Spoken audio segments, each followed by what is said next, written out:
Does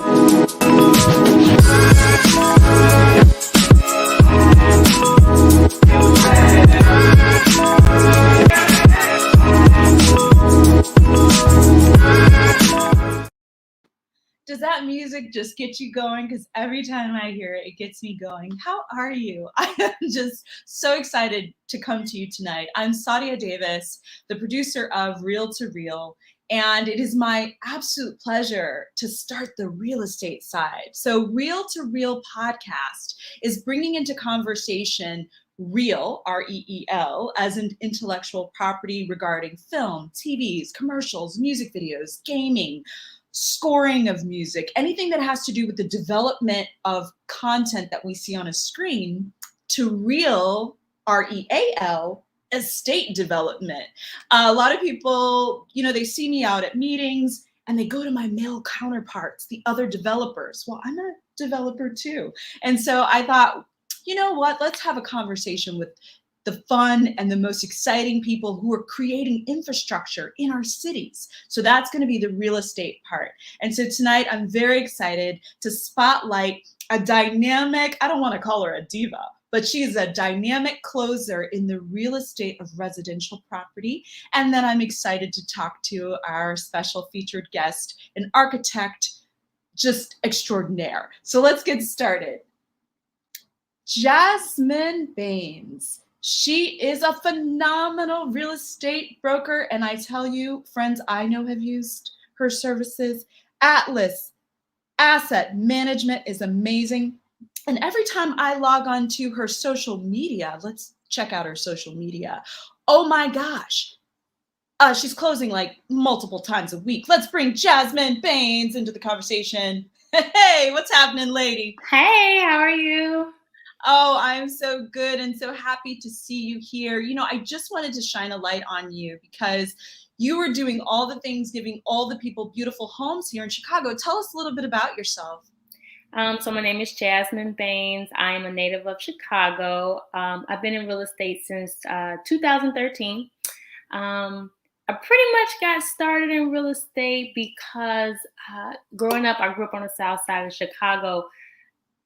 I think the most important person I ever knew during my childhood was my landlord. So I was like, I want to be him when I grow up. So that's kind of how I got started in the real estate industry and kind of what piqued my interest from a small child. I just always saw him as this like really powerful person that I wanted to be just like. Well, it's so beautiful that you mentioned that because when I was originally introduced to you, one of the things we were talking about is commercial real estate. Mm-hmm. At the time, I said, this year I want to own some property. I want to own my own home and I want to own some other property. Yeah. And Jasmine, you were just like, bing, bing, bing, bing, bing. And then I looked at your Instagram and I was like, she's closing. She's closing again. She's closing again. I mean, talk to us a little bit about how you work with your client. And this is a spotlight, you guys. So I wanted to spotlight her talent and share with you because with the amount of what I see out there, that to me speaks to you as a person, people trusting you. Yeah, I mean, so funny, before I became a realtor, I was a bartender, right? That's where I met majority of my clients. I work with a lot of real estate developers. So we are constantly looking for new inventory. So we're constantly putting out new inventory. I think that's how I've been able to be so successful is because I do work with the everyday buyer, but I also work with the investor who is constantly turning out new properties. So our inventory is always full. The pipeline is always turning out new properties because whether we're turning out new beautiful properties that have been recently redeveloped, we're also buying properties that need to be developed. So we're always in it looking for something new. Well, I would say if anybody's looking for something new, we need to reach out to you. We have told them how to find you. Thank you so much, Jasmine. I look forward to bringing you back for a full conversation, and we're happy to spotlight you tonight. All right. Thank you. Have a great night. All right. Thank you. I'm telling you, Jasmine is lovely. She's wonderful to work with. And I'm just saying, I would put my trust in her abilities. So with that, here we go, you guys. I'm so excited. Oh, as an emerging real estate developer myself, it has been a joy and a pleasure to meet different individuals who create spaces and who ideate and imagine what could be. And so tonight, I'm very honored to invite into our conversation Edward Torrez. Edward Torrez is an architect and president of Bauer Latoza Studio. He specializes in historic preservation, adaptive use, rehabilitation, interior renovation, and urban planning projects. Appointed the Commission on Chicago Landmarks and serves as advisor for the National Trust of Historic Preservation. Professional musician, that's right. He also plays the piano and the accordion. Eddie. How you doing over there? Good. I did put Eddie on there because I just always think of you myself as Eddie. But thank you for that introduction. Very kind of you. But I'm so honored to be here. It's a great show. I've seen several shows already since you invited me. But again, thank you. And yeah, absolutely. So you are, well, people know of the Pullman that's in the news right now, but tell us a little bit about something that, I mentioned you're a musician, which is so much fun, right? Talk to us a little bit about you as a musician before we start getting into some of the things that you create. well, I started as a musician. I started studying school. I went 2 years. I went all the way to theory and I learned everything about at least 2 years. And I've always loved architecture, so I loved the both of them. But I decided at a young age, I guess 18, that perhaps I want to be an architect that is a musician as opposed to a musician that's an architect. So I continue playing. I've been on I'm on 10 albums, recorded 10 albums. I still play around town. I do I have a New Orleans project that I do. I do Tex-Mex and accordion, and I just played an Oktoberfest show 2 weeks ago with the accordion and had learned a lot of German songs and how to sing in German. Oktoberfest! What? That's fantastic. Yeah, Oh a man, lot of fun.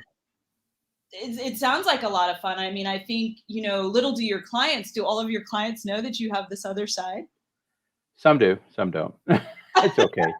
That's all right. Well, I think that, being multi-entrepreneurial myself, that it's kind of fun when you find out someone has a really cool hobby. You can see my hobby in the background, and Yeah, it's like, ooh, I'm gonna just work on that till I'm like 80. And as long as I can stand, I'm gonna keep trying to play it. I can't wait till you and I play a song together.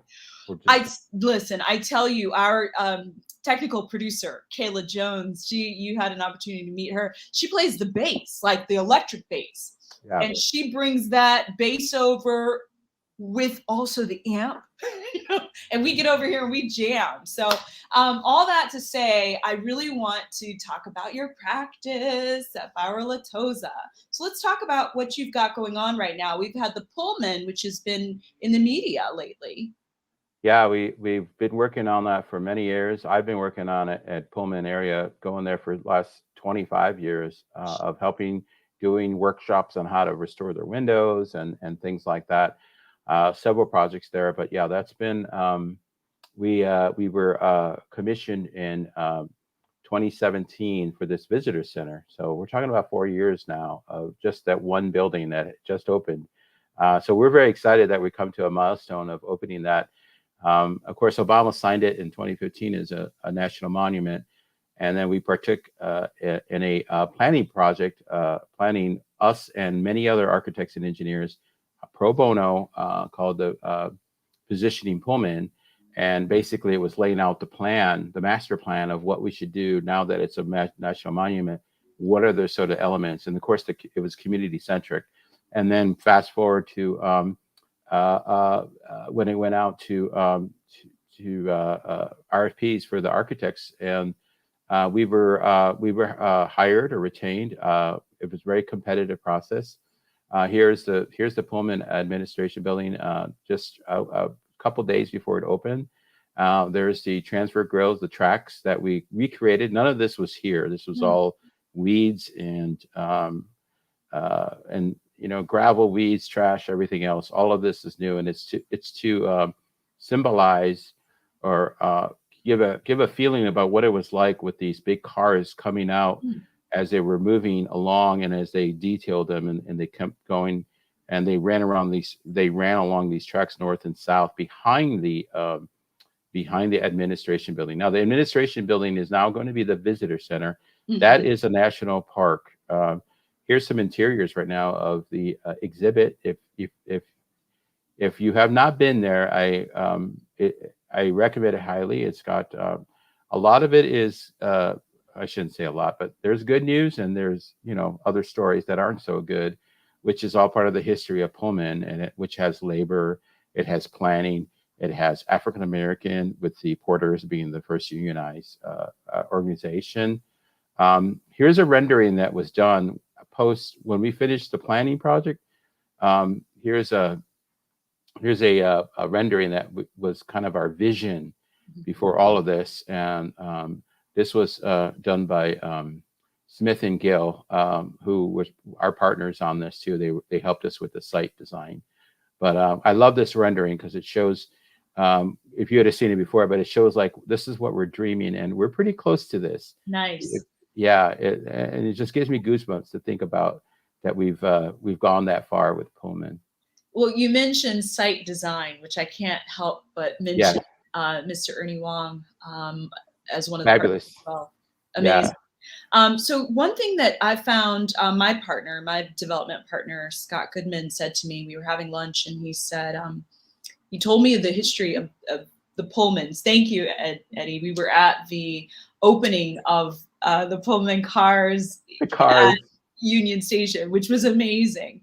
But what he said was interesting, and this I did not know, which is that the Pullman Porters took the Defender, the black newspaper, down south, which was what helped to energize and motivate Black folks to migrate to the North. But specifically, that's the distinction of why so many individuals, my ancestor folks, migrated to Chicago, right? Like it was literally the Pullman Porters sharing the good news and inspiring a migration to the North.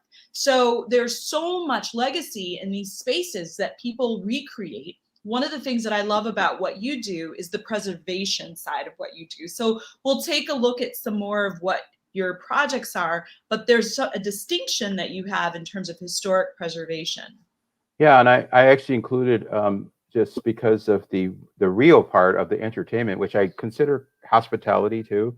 Yeah. Entertainment. And I'll run over quickly through some of the projects that some are not really historic preservation, but they are repurposing. Here's 8080 South Lakeshore Drive. This is the old site of the X site. So we were working with, this is early on, we were working with a developing group led by Derek Dudley, who is the manager of Common and producer of Shy, which is on Showtime. So one of the parcels of this, we were going to make it an entertainment center. You can see sort of images of live music, sort of the Brooklyn Bowl kind of atmosphere, some golfing. There's other components where it would have retail and it would have residential. So that's gotten to some snags, but we hope that one day that will become a redevelopment that has entertainment. But what that led us to is to the on 79th and Stony Island, which is near the Regal, the new Regal Theater, which we restored actually 25 years ago. We were restoring that for the owners back then. Gerald Gary's property right now. Yeah. Yeah, now it is, but not 25 years ago. Anyway, we created something called the Regal Mile, which is along 79th. And that became the namesake of the studios, the Regal Mile Studios that Derek and the team want to put together there by 79th and Stony. And it's been in the news, sort of like CineSpace, very similar, but it's going to be African-American centric. It will be for locals. Derek grew up not far, Common and Derek grew up not far from this area. Mm-hmm. So we've been helping them with many different concepts that Commissioner Cox and his team have been reviewing. And this is going to be an exciting project. It just passed zoning last month. And so we're going to be moving forward with that. It's going to create jobs, local jobs. It's going to teach the local community on filmmaking and all the aspects of making a film. And there's a big demand for that. Ever since pandemic, that the demand for Netflix and all the other ones that have popped up, that art and that media of storytelling and movies and situation comedies and all that. So that's where all that's going to happen. So we're very excited to be part of that and working with a great team. It's really exciting, and thank you so much for sharing. It's such an incredible time right now. You mentioned the pandemic, and absolutely what that did was it created content demand like we've never seen it before. And Exactly. It created it in such a way that people were, like what we're doing right here, creating their own platforms to share their stories and their narrative. But what it also did, because Chicago has such an aggressive film tax, thankfully, is that it drove actually more demand here to our film community. And so right now there are several film development projects. And, we know that there's enough for everybody to go around. The infrastructure is in high demand. There is no supply. And so I wish when everybody tells me about Derek Dudley's project, I'm like so excited for it. We need that kind of generational wealth building on the South side. We're proposing something on the West side. But the point is that's really close to the Rebuild Foundation and what Theaster Gates is doing. So when you start to look at all of the development and redevelopment and creating these spaces that energize the community, to me, that's always an answer to reducing crime. It's always an answer to really giving people a desire to push through life, value life, and really thrive. So cheers to you for being a part of the Regal Studios project and development. And how long would you say, can you say how long you've been working on that? We've been working on it probably about 3 or 4 years. Okay, so Pullman right along with Regal, and this is important because when people look at, they just see a building go up, and they're like, well, that wasn't how long there. did that take? Yeah, takes a long time. It takes a long time to have a really great idea and to push that idea into action. So let's take a look at a couple of other projects that you have that I'm very excited that I look out of my window and see. Not this one, but what's this? Oh, not this. The next one. This one is a. I did want to talk about that one, but I'll talk about this one. So this one is the. So we were retained by the city. I would say about 5 years ago, to do an assessment of the Chicago Harbor lighthouse, which everyone sees from downtown or any high rise from downtown. And I kind of went to an extra step to see, well, let's see if we did the assessment and it's not in bad shape, but our team came with an exercise to see, let's see if we can make this into, again, an entertainment, hospitality museum, interpretive museum about how a tender lived. We would restore it. We need about $3 million to restore it. But if you look to the right, that's where I kind of, we sort of came up with a concept of putting a barge there that could be rented for weddings or events for $300, but would also be connected to the lighthouse. So, and we were also proposing to the city, this would be a Navy pier experience because you have to get on a boat to get here. You're right. So you would dock off, get a vendor and buy a ticket, dock off a Navy pier and go to the lighthouse when it's not being rented. When it is, the party can get on a boat, everybody gets off, and then you tour the lighthouse, and then you have a live band and have a wonderful view of the city like no other. It's so beautiful. I've been out on a boat and we pass it. So for those of you who are watching who visit Chicago or live in Chicago and go out on one of the cruises, you will pass the lighthouse. And so I happened to look out at Lake Michigan, and so I see it. And so when I saw it was one of your projects, I was like, yay, because I'm sorry, everyone who passes by on a boat all want to go inside. They're all curious. And that's what I would love to provide, like that access to the public to see what is it inside. And particularly if we can restore it, And you Yes. see, it was a house. There's wood floors, still a little wood floors in there, a kitchen, a bedroom, as you go different layers. Well, that's the house I want to live in, because then the view is just like of the city, right? Yes, yes. Well, let's take a look at the slide just before. You mentioned you wanted to. Machine entertainment. Yeah, this is machine entertainment. This is with Joe Bowden Oh, that's my Guy friend. and yeah, and Guy and Foreman, who are partners. This is the it's the Overton School in Brownsville.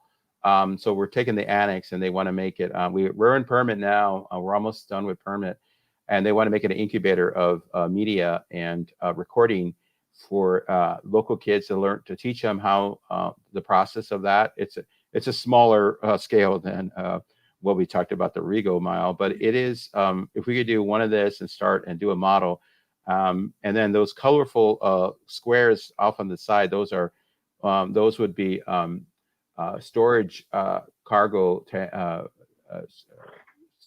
spaces, and that's where we could do editing and do other activities along that side. But Yes. this is going to be exciting. As my client tells me, it's an award-winning. JB always says, Yeah. Ed, this is going to be award-winning project, and I believe it will be when we get that, because it is going to be amazing to have incubator. And JB is really into the music. Well, can I speak industry. to that? Because Sure. there are so many JBs. There's JB Pritzker. there's JB Marshall, who's another producer. Sorry. JB, Joe Bowden, Baseball Bowden. Joe is what he's also known as. And yes, he is a I call him music JB. producer. We call him JB, okay? But Sorry. Thank I you gotta for make this clarifying that. clarification, because so many of us mention JB, but it could be the other JB. So yes, he is known very. Listen, I gotta just shout these guys out. JB, Joe Bowden, and Guion Foreman are two dynamic individuals, and they have a tremendous legacy in this city of having provided some of the land for the Obama Foundation, okay, the Obama Library. So these are individuals who, again, move quietly, doing what they do in some cases, Guion a little bit more quietly, but still tremendous as our police, what is he? He's the COPA. yeah, Or exactly. COPA, yeah. President of our police board, but at the same time, creating these dynamic spaces for the development, call it a pipeline of talent in the community. If you've not seen Overton, which was a Chicago public school that was no more, he has transitioned it into what will become a thriving incubator. And with the sound music production studio that is planned for it, I'm really excited. And I'm so happy to know they've got you on as architect of record. We've been working that also since 2015. So a lot of people had a lot of good ideas. What was going on in 2015? A lot of stuff going on. Yeah. So I really appreciate you taking a moment, right, to share with us your practice. Are there any individuals on your team that you would love to give a shout out to, or talk a little bit about how some of this works? Because you've definitely said it can take 3, 4, 5 years from the time an idea is conceived to fully seeing the development of a project. Well, I think with the Pullman, I think CNI, Chicago Neighborhoods Initiative, which were our clients, and they were, externally team members. Dave Dugo, who is an amazing person, and they were instrumental of getting all of this and moving. As you mentioned, site design, and Richard Wilson on the Pullman. Andrea Terry, who's my partner in our office, did a lot of work, led the whole Pullman initiative.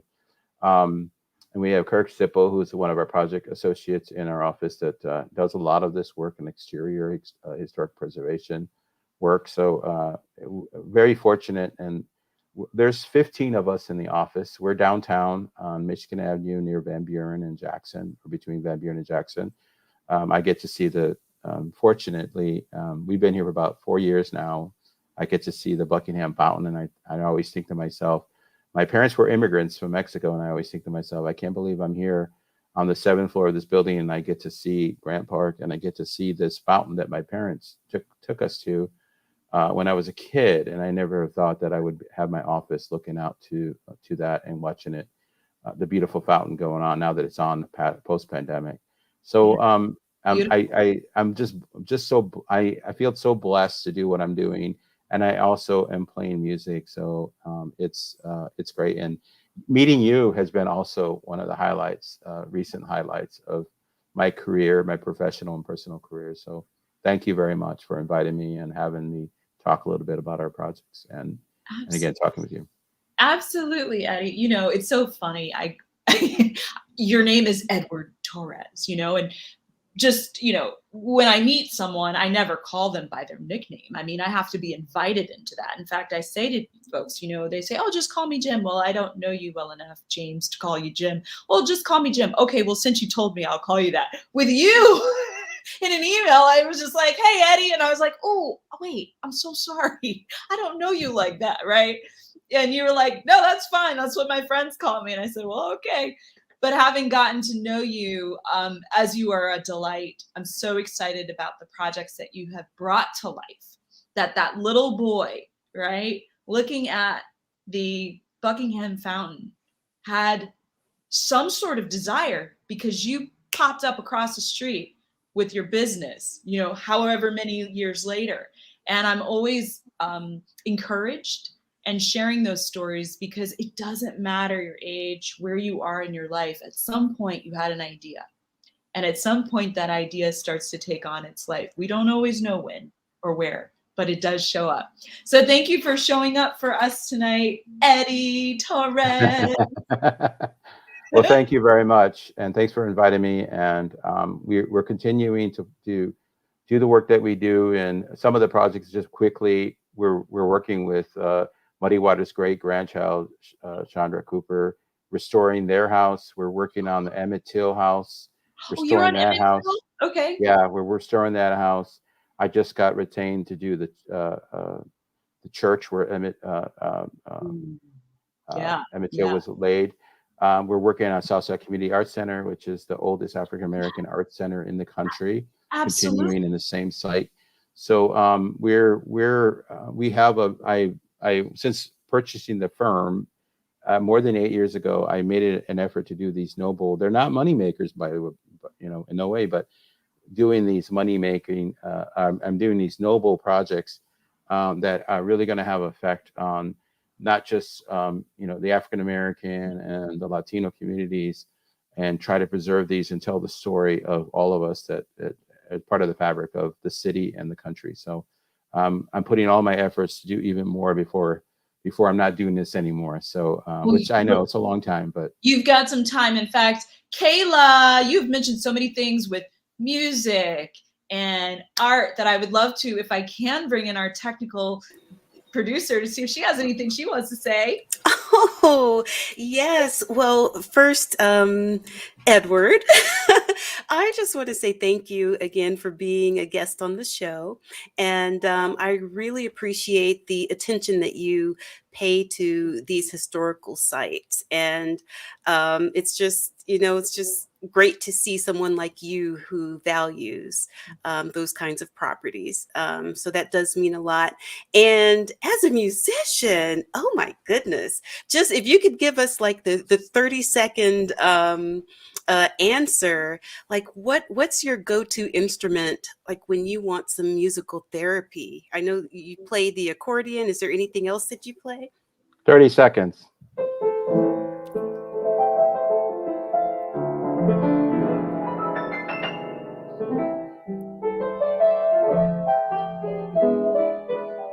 Summertime, since we just left summertime.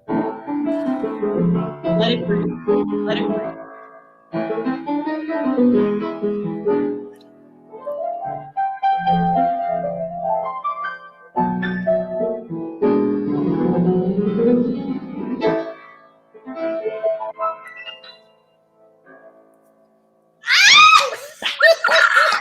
love it. What? You were sitting at the piano the entire time? Oh my goodness. We could have had him play the intro to the show. Yes, I'm at the piano. Oh, wow. So anyway, Thank you. I was thinking what song, the 30-second song, and I said I'm going to do Summertime because this is the first full day of fall. So I just wanted to say goodbye to summertime. Oh, that was Oh. beautiful. Well, someday we'll have to we'll find a piano and some martinis or whatever your favorite choice, and I'll just play and we'll just figure it out. Let's do it. Sounds Do good to that. me. Right, Kayla? Yes, absolutely. Wow. Great. Well, Eddie, thank you. Have a wonderful night. Have You too. grace and joy with your family. Thank you very much. I appreciate it. And you too. Thank you very much. Be safe. And I cannot wait to see you again. Saudi, I cannot wait to see you again when you move and whatever you need from us. Okay. You bet. All right. All right. Wow, Kayla. I mean, I had no idea he was sitting at the piano. sitting at the piano the whole time. We could have, no, that was beautiful. What a surprise. You see, that's the thing that I have discovered in being in development, working with individuals in real property, is that they're some of the coolest people, right? But they're quiet, or they're behind their desk, or they're in meetings and they're so busy because they're building up cities, right? Literally. So I'm so excited that we get to share these folks with you, the viewer, to help you see who's building all the things where we live, cities that we love. And Kayla, great question. Thank you. That was amazing. Thank you. Well, everybody, listen, this was an exciting opportunity to share the real side of development in real estate, along with all of you who are out there as creatives, creators of content. You need a place to land and a place to shoot that movie, that commercial, that video. And right now, we just had a conversation with the architect who's working on one of the newer film studios here in Chicago. I got to give a shout out to my really good friend, Alex Picios, because he has been holding it down with CineSpace here in Chicago. And he just really creating a space for not only people to have jobs, but for productions to come to the city. So anytime you guys are out there in Chicago or wherever you are and you see a lot of white trucks lining a street, just know that that's revenue generating opportunities for the city. People are having jobs. There's stars on those buses and craft foods and all the different people that make up a show. Anything you want to say, Kayla, before we say goodbye? Oh, I think that I don't really have anything special to add, but I'm just glad to be here. Okay. And I think this was a great conversation, and I really appreciate how we're able to find that intersection of real estate and the entertainment industry. So this has been really exciting. Yeah, well, I hope you as the viewers have found some value in our conversation. Check us out at Real to Real on our Instagram. Is that what it is? I don't even remember. Kayla. Yes. Real to Real podcast. Yeah, and then we can check us out on this YouTube channel, Redwood Cove Media. You guys have a great night. Be safe out there and live your dream. You know, we're going to keep bringing people to you that are living theirs or had one early, and hopefully it inspires you to do something that you love. Bye. See you next time. See you next time.